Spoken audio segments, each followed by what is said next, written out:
Di sini sudah sajikan sebuah masalah, namun apapun masalahnya menunya teh boto sosro ya. Selalu hadir pemirsa itu menjadi Smoipus Solution. Biar apa? Iya betul, biar ada inspirasi lagi gitu kan ya. Oke kawan-kawan. Jadi soal nomor 1 kita soalnya baca aja bareng-bareng lagi gitu. Nomor 1. Pendirian Indispartij pada tanggal 25 Desember 1912 di Bandung dimaksudkan untuk mengganti Indisbond yang merupakan organisasi orang-orang Indo dan Eropa di Indonesia. Nah gitu. Hal ini disebabkan adanya keganjilan yang terjadi, yaitu berupa diskriminasi khususnya antara keturunan Belanda Totok dengan Belanda adonan Indo. Jadi Belanda Totok itu ada Belanda murni gitu maksudnya kan ya. Indispartij IP ini gitu maksudnya Indispartij sebagai organisasi adonan menginginkan adanya kolaborasi orang Indo dan Bumi Putra. Nah, Bumi Putra itu adalah orang Indo asli gitu kayaknya kawan-kawannya. Kalau Indo ini ada campurannya gitu. Hal ini disadari benar lantaran jumlah orang Indo sangat sedikit, maka dibutuhkan kolaborasi dengan orang Bumi Putra biar kedudukan organisasi makin bertambah kuat. Berikut adalah tokoh pendiri Indispartij, yaitu bla bla bla. A. Daus Dekker, Cipto Mangunkusumo dan Suwardi Suryaningrat. B. Ki Hajar Dewantara, Daus Dekker dan Insinyur Soekarno. C. Insinyur Soekarno, Muhammad Hatta dan Daus Dekker. D. Mang Akil. Wow, ada Mang Akil di sini ya. Mang Akil, Ki Hajar Dewantara, Suryaningrat. And D. Dr. Rajiman Supratman Sayuti Melik. Oke kawan-kawan, kalau ada Mang Akil jelas ini wrong ya. Kalau ada Mang Akilnya berarti itu wrong, karena Mang Akil itu bukan tokohnya gitu ya. Nah kalau untuk kasus ini berarti kawan-kawan harus tahu mengenai sejarah lahirnya Indispartij gitu kawan-kawan. Jadi begini kawan-kawan ya, nanti ada Indispartij, ada Nasional Indispartij. Ada IP, Mang Akil sikat ya, Indispartij, ada Nasional Indispartij. Nah, 3 serangkainya. Kalau 3 serangkai IP ini, satu dia adalah Daus Dekker. Kemudian dia yang kedua adalah Dr. Cipto Mangunkusumo. Cipto mana? Cipto TJ. Cipto Mangunkusumo. Kusumo. Dan yang terakhir ini sini aja ya. Apa di sini boleh dipaksakan, di sini jalan-jalan ke sini ya. Dia adalah Suwardi Suryaningrat. Nah, atau yang kita kenal namanya itu adalah Ki Hajar Dewantara gitu kawan-kawan. Jadi Ki Hajar Dewantara itu nama aslinya adalah Suwardi Suryaningrat. Nah, kalau Nasional Indispartij 3 serangkainya dia adalah nih, beli Insinyur Soekarno nih kawan-kawan, Insinyur Soekarno. Kemudian ada Muhammad Hatta, dan yang terakhir adalah Sultan Syahrir. Nah, itu adalah Nasional Indonesia Partij. Kalau ini Indispartij, kalau ini Nasional Indispartij, atau ini pelopor Indonesia gitulah. Kalau ini mah pelopor Indonesia. Pelopor Indonesia setelah proklamasi kemerdekaan. Ini mah pelopor Indonesianya. Kalau yang ini adalah pelopor nasionalisme Indonesia. Nah, nasionalisnya pelopor nasionalisme Indonesia. Nah, pelopor nasionalisme Indonesia gitu kawan-kawan ya. Jadi kalau begitu jawaban yang paling tepat itu adalah yang A. Begitu kawan-kawan. Understand? Nap, jadi mantap gitu ya. Kalau Ki Hajar Dewantara udah masuk, Daus Dekker masuk, cuman Insinyur Soekarno nggak masuk karena beliau ini masuknya di Nasional Indispartij atau pelopor Indonesia. 3 serangkai di pelopor Indonesia setelah proklamasi kemerdekaan. Insinyur Soekarno, Muhammad Hatta, Daus Dekker juga ini enggak. Mang Akil apalagi bukan tokoh apapun itu, mungkin tokoh kartun aja gitu ya. Dr. Rajiman Widyaningrat itu kan pendiri BPUPKI. Nah, Supratman pencipta lagu itu kan ya. Dan Sayuti Melik itu pengetik naskah proklamasi kalau nggak salah gitu. Kalau nggak salah berarti benar begitu. Oke, next. Biar lebih ini lagi nambah wawasan kita kawan-kawan. Jadi perlu kita ketahui ini, kita akan sekarang hari ini akan berbagi mengenai sejarah lahirnya 3 serangkai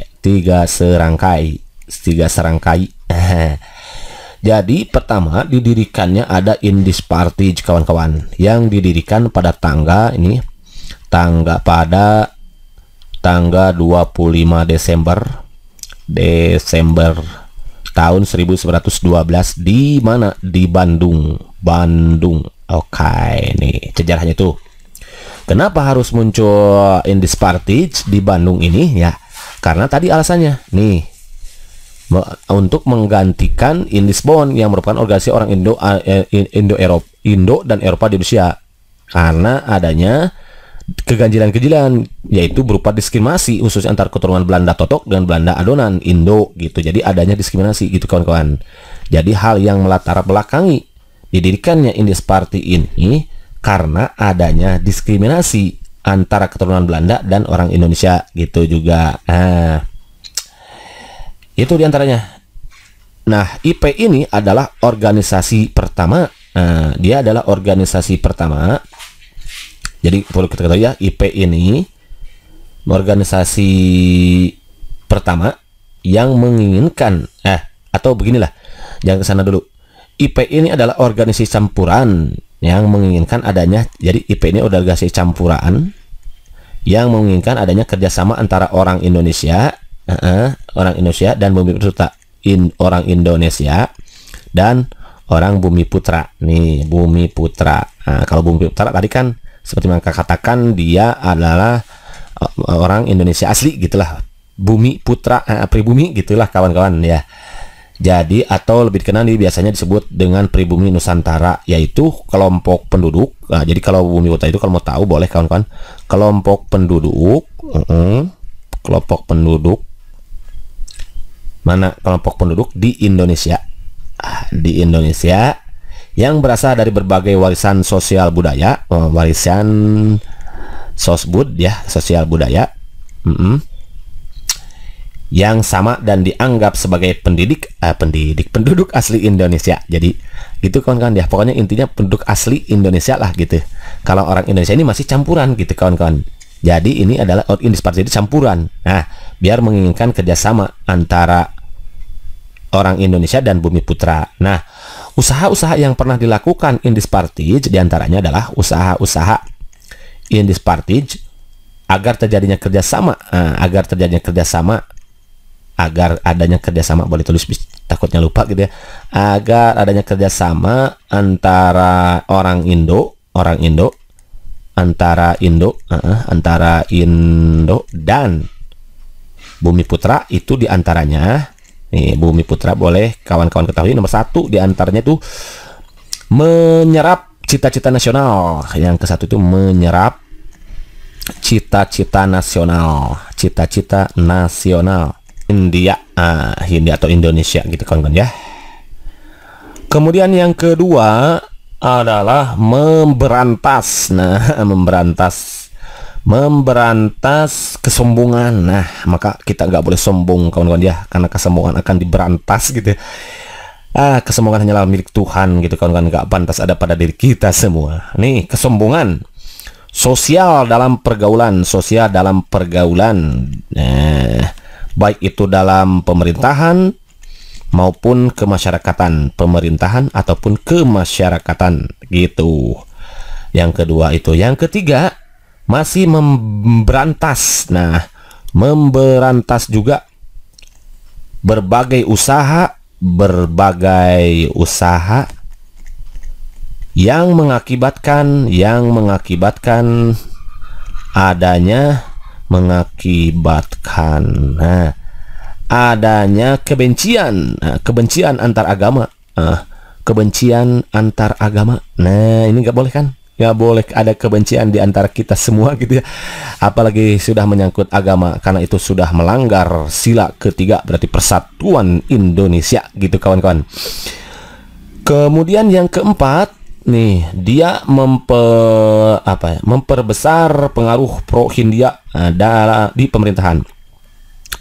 Memperbesar pengaruh pro Hindia di pemerintahan. Ini yang keempat ya. And then yang kelima ia adalah berusaha mendapatkan hak bagi semua orang Hindia. Usahanya itu ya, berusaha mendapatkan hak bagi semua orang Hindia. Dan yang terakhir itu, usaha-usaha yang pernah dilakukan Indis Partsid agar terjadinya kerjasama antara Indo dan Bumiputra adalah dengan memperkuat ekonomi melalui pengajaran, memperkuat ekonomi melalui pengajaran. Oke, gitu ta. Usaha-usaha yang pernah dilakukan Indis Partsid. Jadi ulangi sama Maki ya. Sejarah lahirnya Indis Partsid atau tiga serangga itu.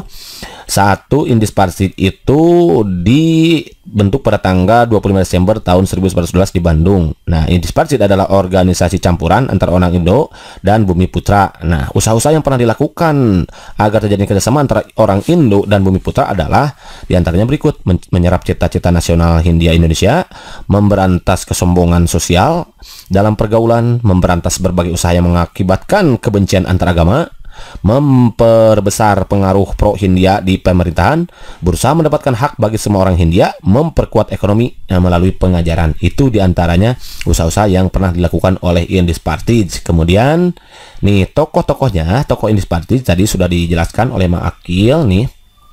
Oke, bolehlah di sini. Nah, tokoh Indis Partsid IP atau Indis Partsid itu diantaranya satu nih, ada Ernest Douwes Dekker,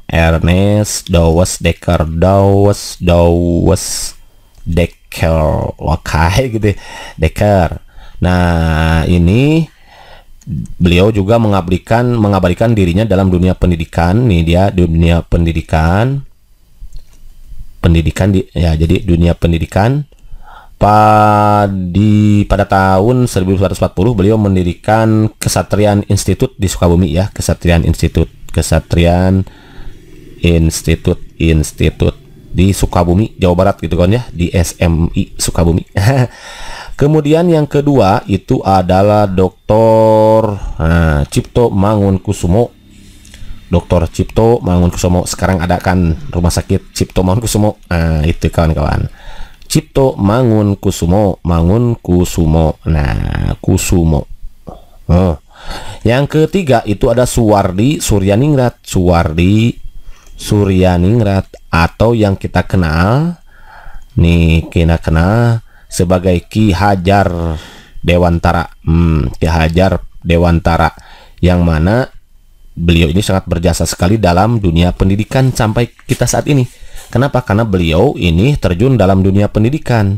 Salah satu ini hasil ininya yang sampai ini beliau waktu itu ya. Jadi dalam terjun dunia pendidikan beliau mendirikan taman siswa saat itu. Dan banyak sekali slogan-slogan yang sekarang diabadikan ya, sampai sekarang abadi gitu maksudnya.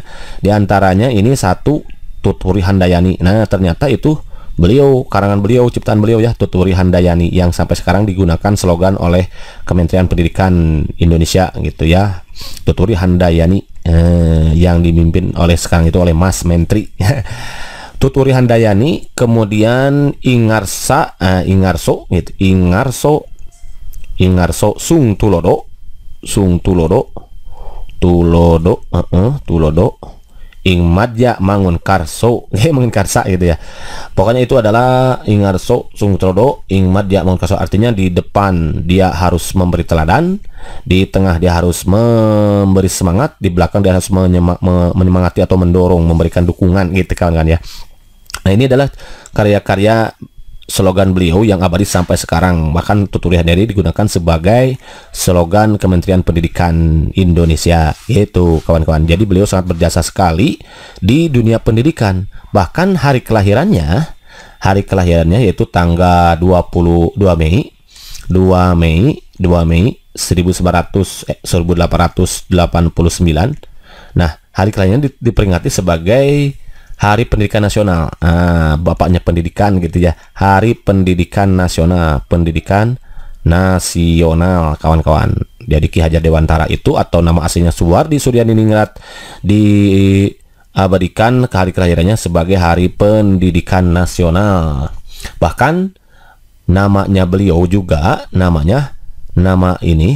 Ki Hajar Dewantara itu, Ki Hajar Dewantara itu diabadikan juga dalam sebuah kapal perang Indonesia nih, kapal perang Indonesia, yaitu KRI KRI gitu ya, Ki Hajar Dewantara gitu kawan-kawan. Dan potret beliau sebetulnya nih, potret Suwardi Suryaningrat ini, potretnya, gambarnya gitu ya, potretnya pernah diabadikan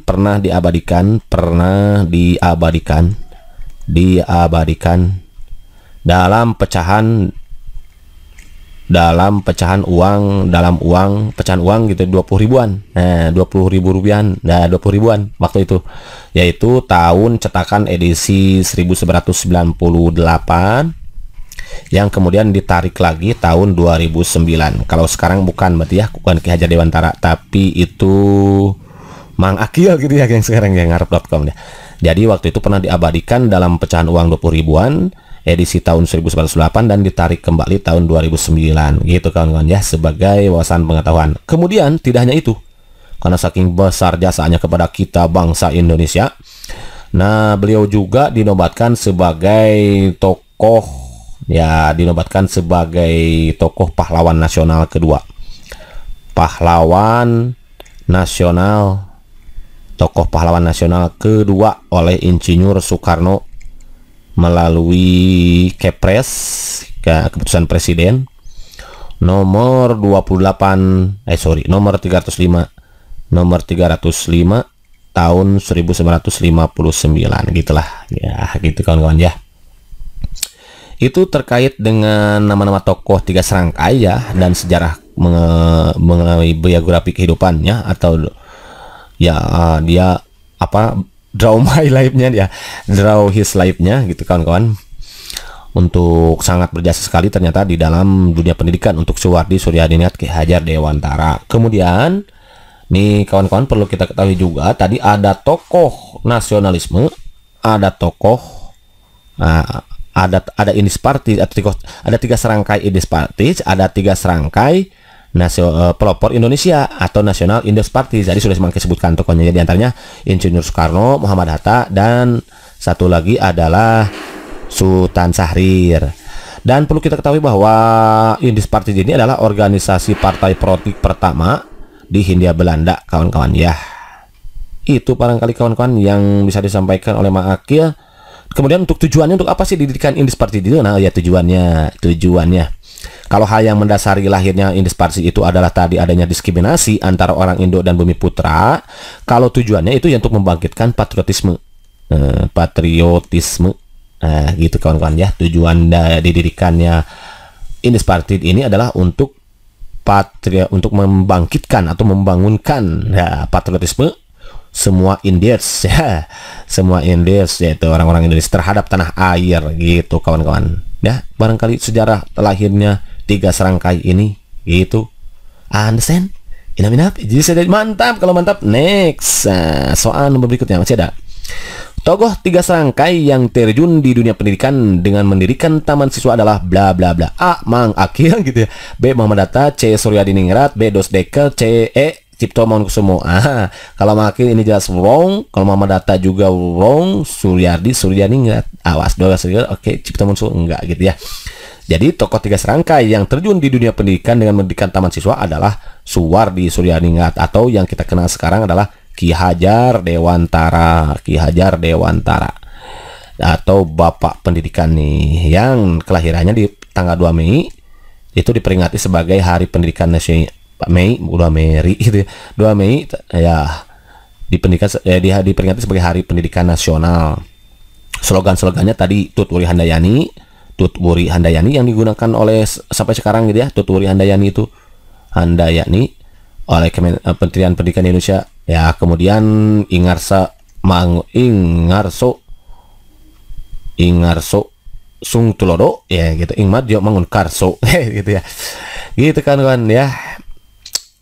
Udah deh. Tapi nanti kalau ditanyakan tokoh 3 serangkai, nah yang sebetulnya untuk ini juga kawan-kawan ya, untuk Dosdeker juga, dia bergerak di bidang pendidikan juga dengan mendirikan, tadi sudah Kak Maki katakan dulu, dengan mendirikan Kesatrian Institut di Sukabumi tadi ya. Kemudian kalau misalkan ada nomor 3 nanti, tokoh 3 serangkai yang merupakan pelopor Indonesia. Nah, bukan nasionalisme tapi pelopor Indonesia setelah kemerdekaan, setelah proklamasi kemerdekaan. Maka itu jawabannya adalah National Indis Party itu, kawan-kawan, NIP, National Indis Party, bukan nomor induk pegawai gitu ya NIP-nya. Dia adalah Insinyur Soekarno. Nih nanti siapa tahu yang ditanyakan ini nanti ya, karena ini berkaitan dengan nasionalisme, wawasan kebangsaan gitu ya, kawan-kawan. Kemudian Insinyur Soekarno, Muhammad Hatta dan Sultan Syahrir. Oke, gitu kan ya. Selesai deh, begitu kan, understand? Jadi mantap.